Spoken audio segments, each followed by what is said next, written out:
ভাই ছিল ওদের মধ্যে গ্রামে নিয়ে একটু গন্ডগোল হয়েছিল আমার দাদাকে মারার জন্য। সত্যি কেমন হয় আজও আমার চাচারা ছিল, এরা এরা প্যাকেট দিয়েছে।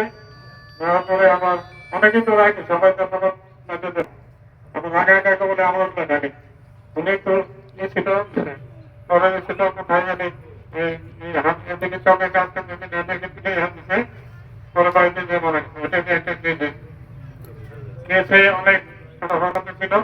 পরে দাদা বিরোধী দলের দাদা এত মিশ্র ছিল উনি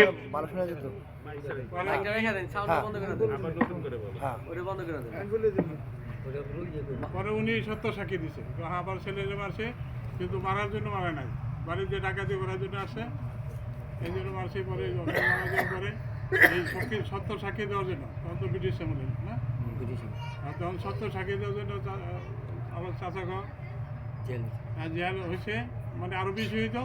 সত্য সাক্ষী দেওয়ার জন্য ওখানে 8-10 বছর হয়েছে, ওখানে 4 বছর হয়ে জেল হয়েছে। সবাই ছিল না, এমনি তো কয়েকজন আছে। একজন আমার সুদীপ জালির বাপ, উনি নাকি ওই জেলে মারা গেছে।